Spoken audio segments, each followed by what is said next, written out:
3, 2, 1.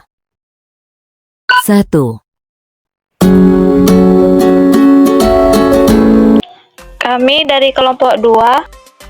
Saya Maira Syarifatun Nisa. Saya Linda Fitri Oktavia. Saya Nadia Afrina Zakia.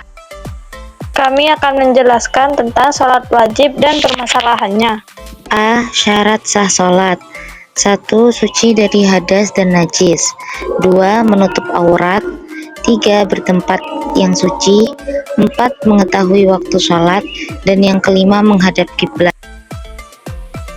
B. Rukun-rukun sholat. 1. Membaca niat.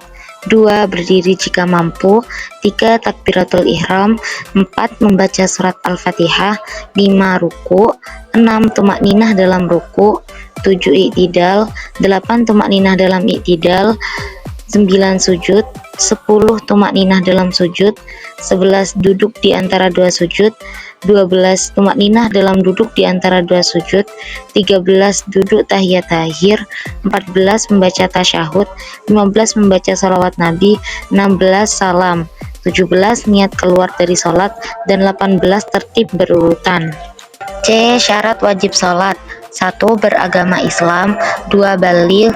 3. Memiliki akal sehat. D. Kesunahan dalam sholat. Kesunahan-kesunahan di dalam sholat ada dua perkara, yaitu tasyahud awal dan kunut di dalam sholat subuh. Secara bahasa, kunut bermakna doa, dan secara syarat adalah zikiran tertentu. E. Hal-hal yang membatalkan sholat. 1. Berbicara dengan sengaja. 2. Mengulang-ulang gerakan sholat. 3. Suci dari hadas kecil dan besar. 4. Terkena najis. 5. Membuka aurat. 6. Merubah niat. 7. Tidak menghadap kiblat. 8 dan 9. Makan dan minum. 10. Tertawa. Dan yang ke-11 murtad. F. Hal-hal yang berkaitan dengan sholat wajib dengan berjamaah. 1. Niat. 2. Mengetahui gerakan. 3. Tidak ada penghalang. Dan yang keempat, tidak mendahului imam. G. Sholat jamak qashar. Diperkenankan bagi musafir, yaitu orang yang sedang bepergian, untuk mengqashar sholat 4 rakaat, bukan yang lainnya, yaitu sholat 2 rakaat atau 3 rakaat. Sholat jamak dan qashar bagi musafir. Sholat fardu yang 4 rakaat bisa diqashar menjadi 2 rakaat bagi musafir.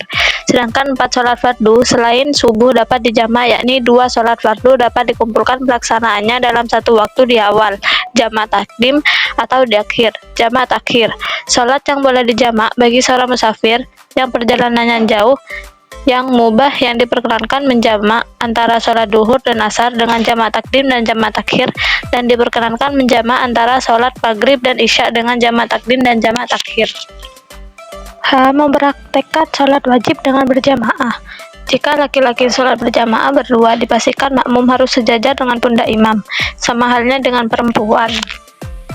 Dan jika ada makmum lain yang masbuk, harus bertumpuk pundak imam dan berada di sebelah kiri imam. Dan jika ada makmum lain yang masbuk, ia harus menepuk pundak makmum yang lain agar mereka mundur. Makmum harus mundur, harus melangkah, tidak terburu-buru. I. Permasalahan kontemporer yang sering dialami dalam pelaksanaan sholat sendiri dan berjamaah. Sholat sendiri, lupa rakaat dan tidak khusyuk. Sedangkan sholat berjamaah, malas dan merasa lama.